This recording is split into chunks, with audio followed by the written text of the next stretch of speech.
Yes, welcome back to the All Out Club podcast. It's a bit of a review podcast, Mick, to be honest. I feel like we need a name for this actual podcast where we just jump on and talk about the sport of the whole week, I guess. We did it a few weeks back.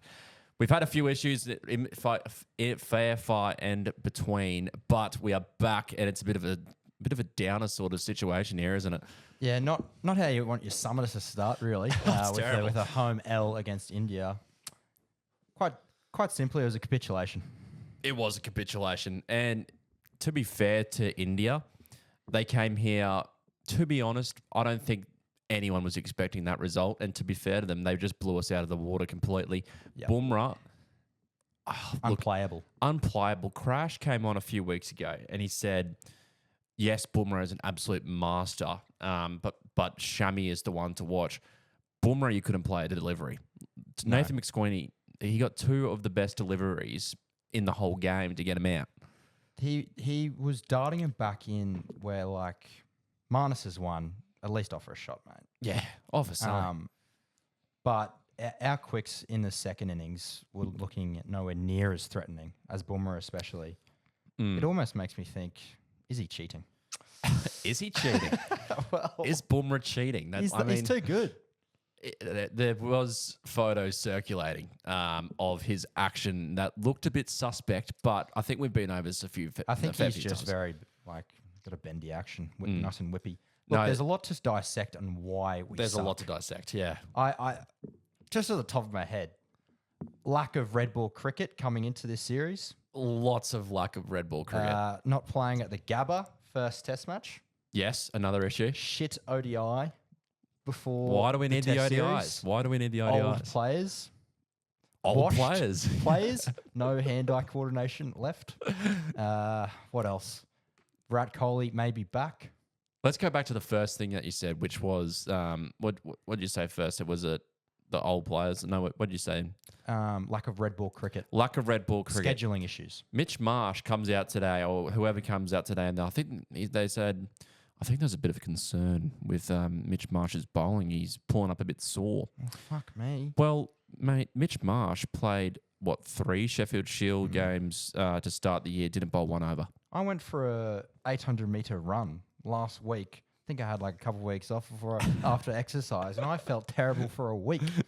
Look, I'm not a professional cricketer, but if you're bowling in a test match and you haven't done that amount of effort, like recently at least, you're going to be sore. You're going to be sore. And you're going to be, quite simply, pretty shit.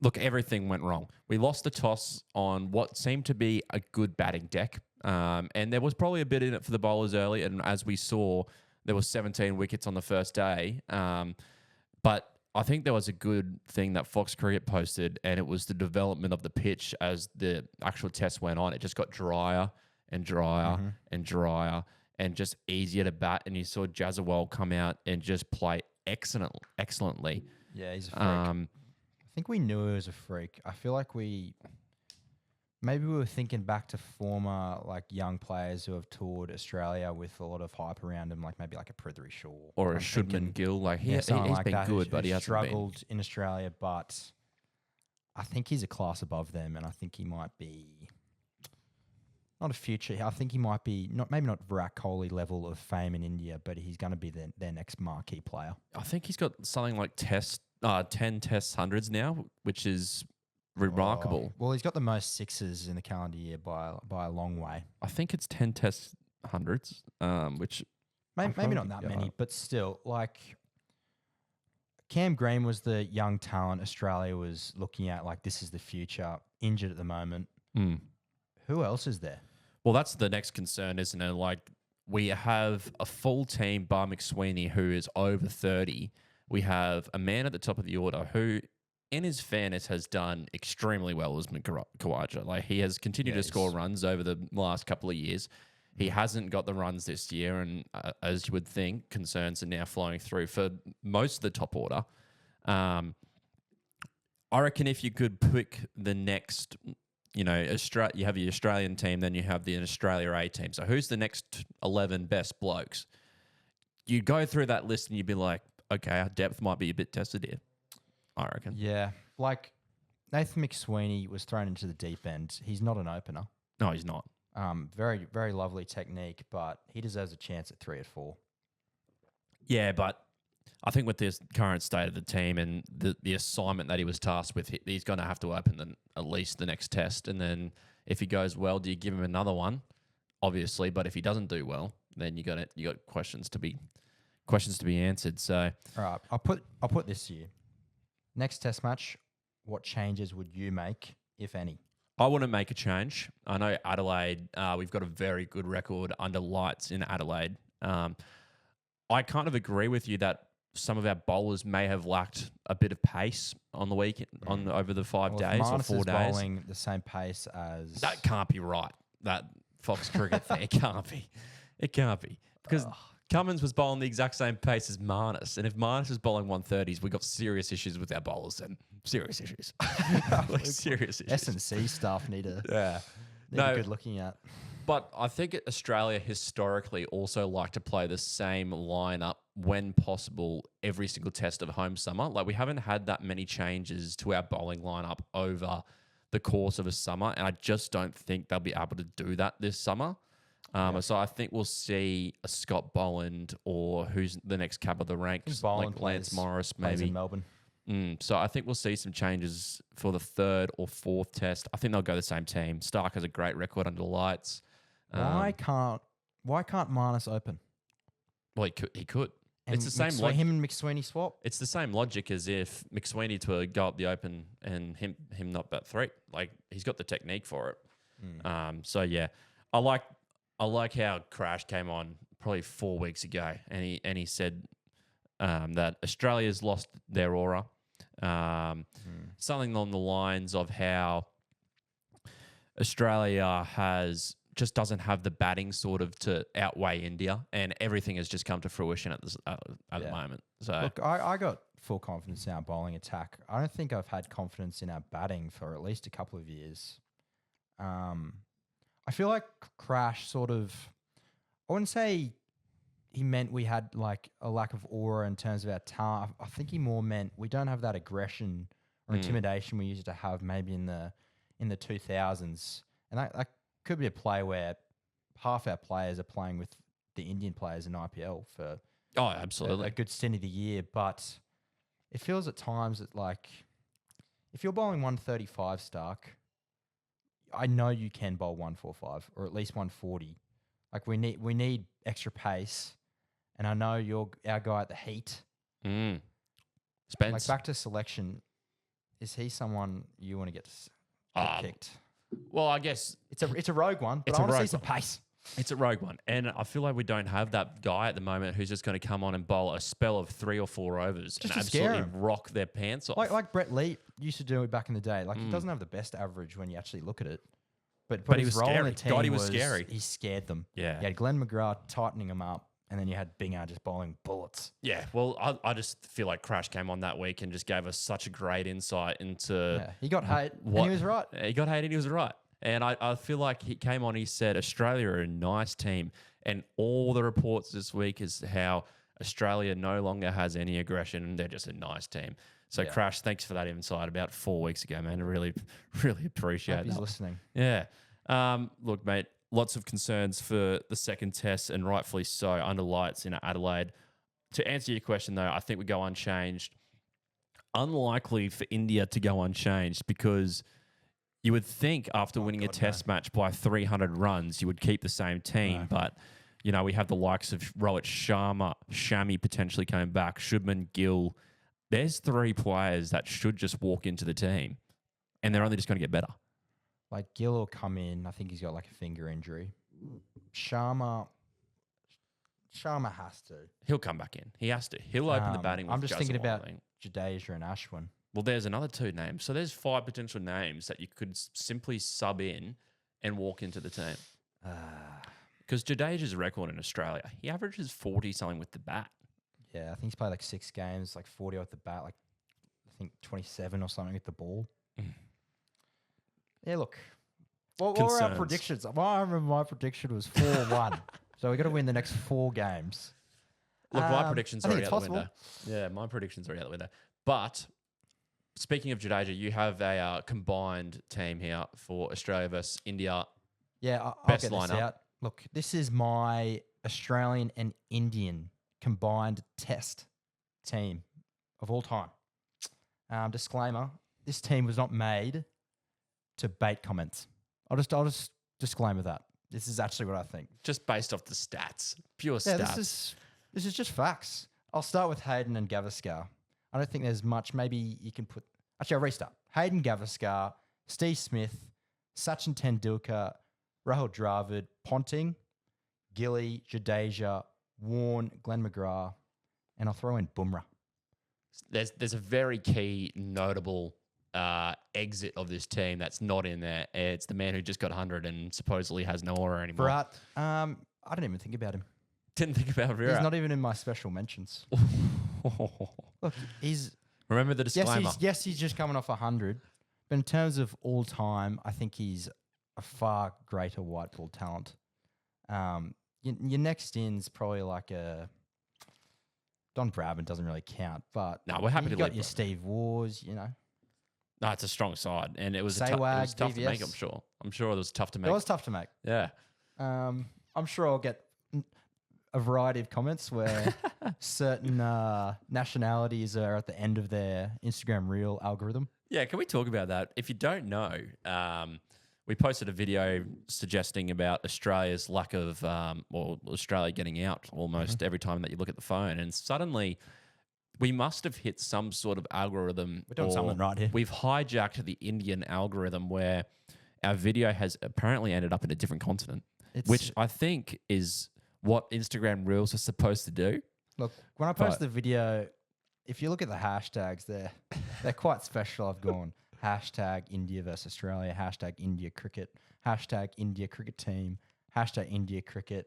So we've played the game right here, but we've got several comments I about wasn't expecting this. how our video has got to the has infiltrated the Indian algorithm and how we've suddenly gone into a different continent.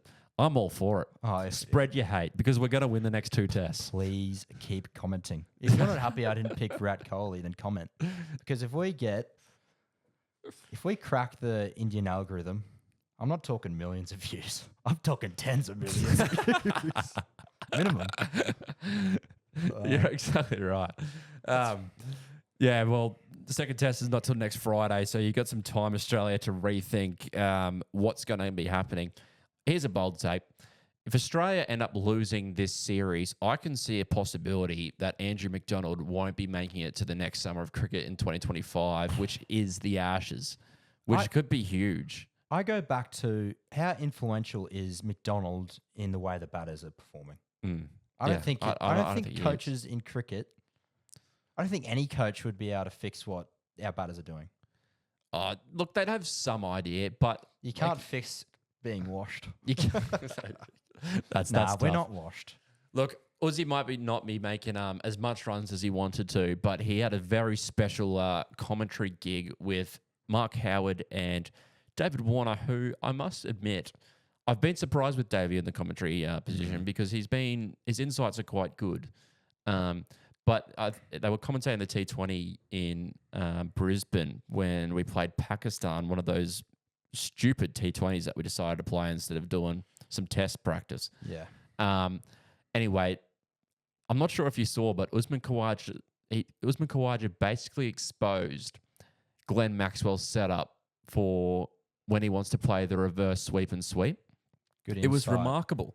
Like, Usman goes, you can just tell, and like, Maxwell and Uzi are still playing, right? So you don't expect them just to expose what they do and what they do well, right? Because not everyone needs to see it. Yeah.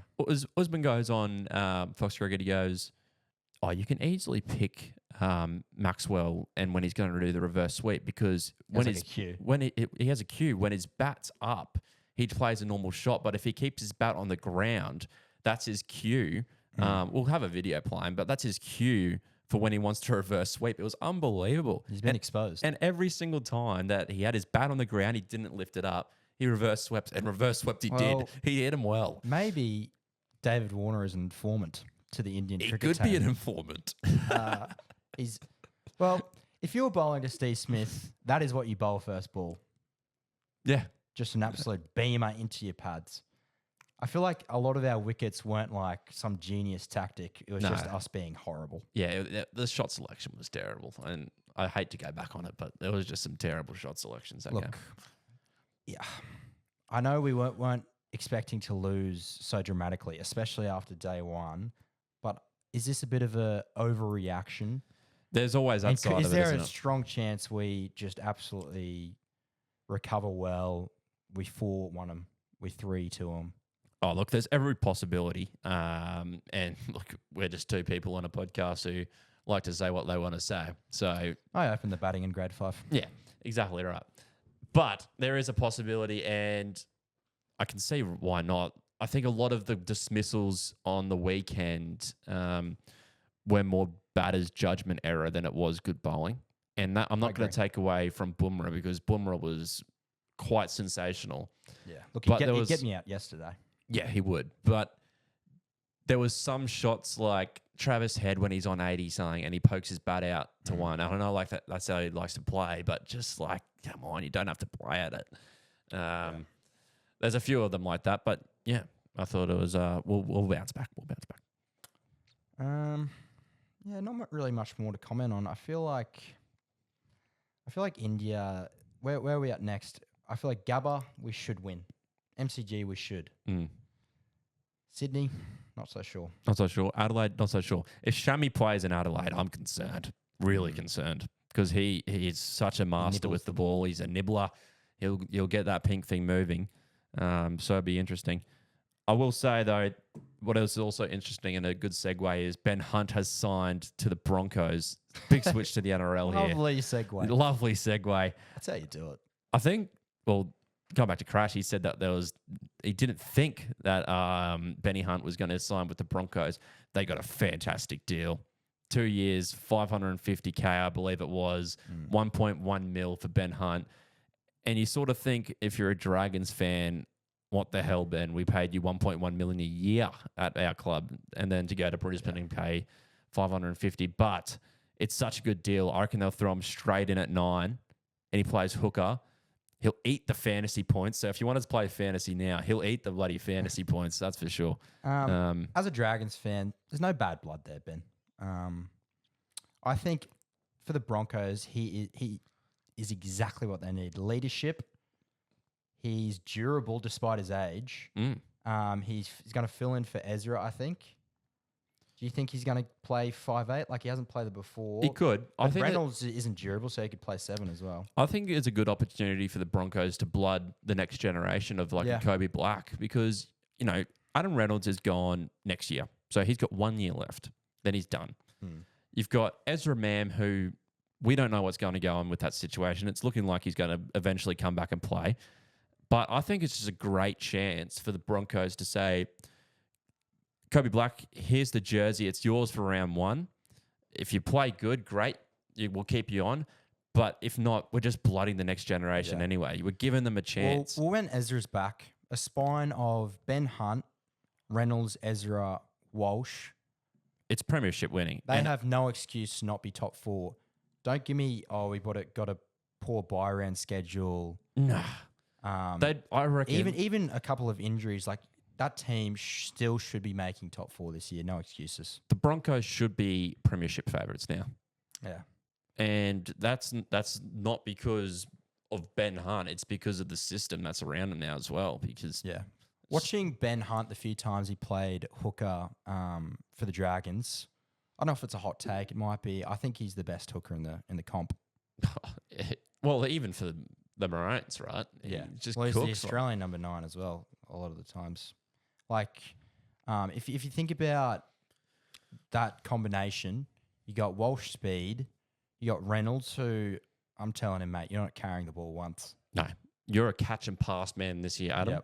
You're talking like Cronk in the 2018 finals. Your role is to direct forwards, catch pass, and kick goals, and kick them well. Don't kick the ball at all. Just run and put it on the afterburners. And then Hunt, you can kick out of 9. You can run if you want. Good service.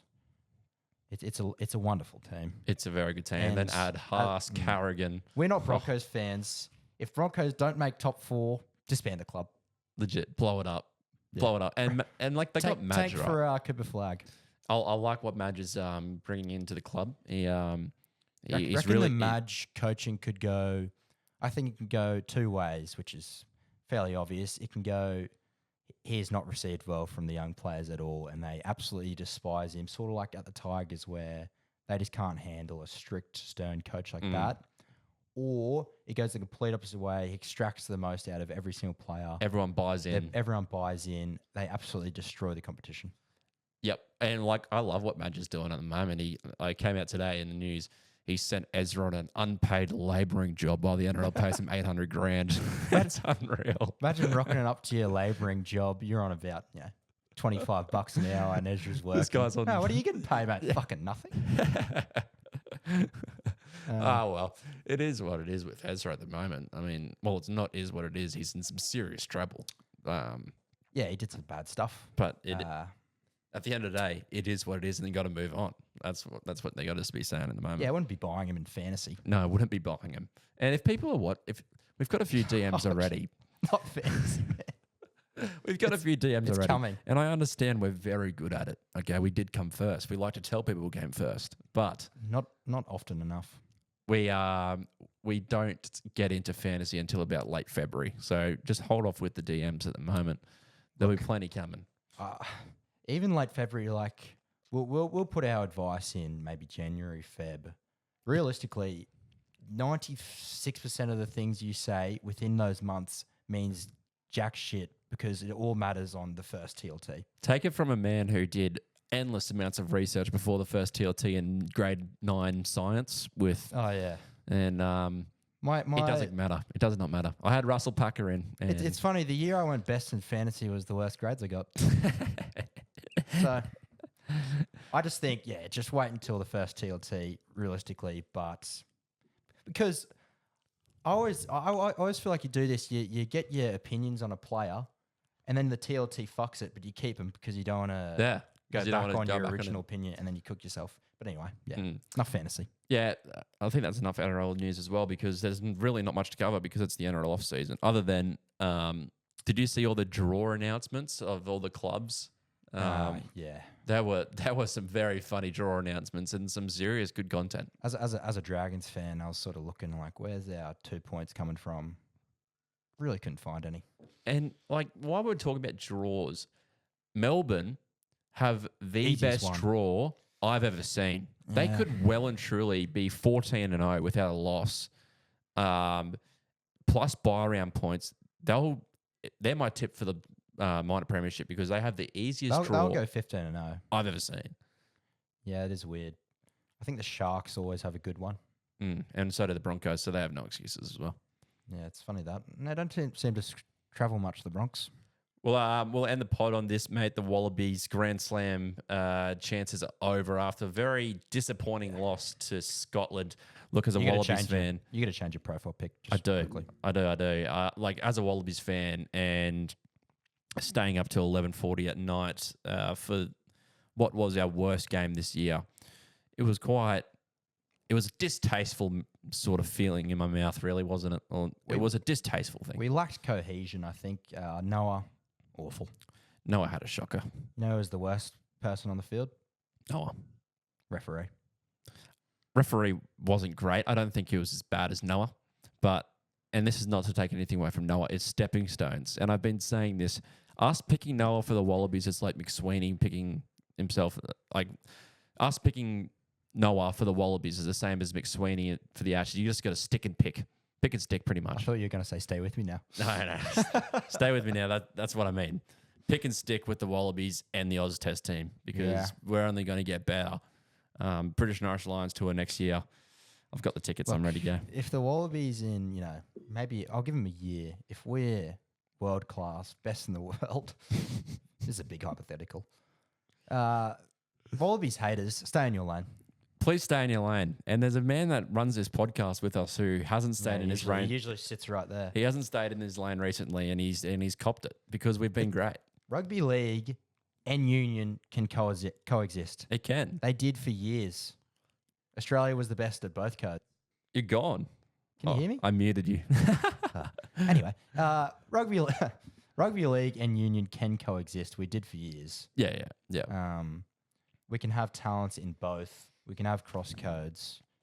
AFL, respectfully, get pushed to the side. This is why you're the week before the NRL Grand Final. This is why you have no international game. And I hope you're listening. But you were talking about Joseph Suwali. The wrist injury, it doesn't look as bad as it seems. It might just be a bit of bruising. I doubt he plays this week against Ireland, but it's good news regardless. You don't ever want a broken bone. Well, as quoted by you, he's the greatest cross-code athlete ever. He and truly could be. I don't think he's... Well, like, it's hard to say he's lived up to it, but he's looked good. He's looked very good. Especially, I don't think people realise when... I don't think Union players realised how... Union fans realised, he's not necessarily a game breaker where he's going to make line breaks and stuff. Every run is going to be aggressively hard. And he's going to smack someone. He's going to smack people. He's going to be very solid. And he's athletic as. I think also what a lot of people don't understand is that Union, as you would know, there's less opportunities for you to actually be involved in the game. Yeah. Well, Israel Folau said it on a podcast. He preferred playing Union because if you're a number 4 or 3, you're on that side of the field for the whole game. Oh, yeah. You're not touching the ball. If you're a 13 or a 12 in rugby union, you're playing both sides of the field. Every single set play, you're involved. And defense, you got to make your it's tackles. Much tougher. You got to make your tackles, yeah. Yeah, if you miss your tackle, you're done. There's no... off of scrum, especially, you're done. Yeah. But yeah, they play Ireland this week, so hopefully they can get up. Otherwise, 2-2 Grand Slam. It's probably better than what we were expecting to come in with. So I'd take that as a win, to be honest, as a Wallabies fan. Come back next year in the Super Rugby, build for the Lions tour. Then the Bledisloe will win that. And then World Cup's just around the corner. So and re-sign the coach. Hopefully he stays on and doesn't go home. Leave it there, mate, I reckon. Otherwise, it's less kiz. It is Les Kiz. Les Kiz. Yeah. I've noticed in every photo, and I hope Les is listening. He goes like this in every photo. He's a big peace sign guy. Big peace sign guy. I can respect that. I'm sure many people can. India, Australia starts next Friday. I'm tipping Australia to win by an innings. I hope we put 500 on them, bowl them out twice. Man of the match will be Steve Smith, Revival, 100. This is a stay with me now. I think Marnus scores 100. Stay with me now. I think he's like, fuck it. I'm about to get dropped. I'm not doing this. I think he just changes it up completely and it works. Yeah. I think he might play a bit more aggressive. Well, yeah, he has to. It was 2 off 50 rocks the other day. I think he just does the complete opposite of what he's doing. And I think it'll work. He'll go the hack. Trav Ball style. Yeah, he'll start ramping. He'll bowl off spin. Yeah. Anyway, leave it there. Hopefully that was an entertaining enough. Podcast. Yap enough. But I'm going to enjoy these Where's Coley comments. Alrighty, we'll leave it there. See you later.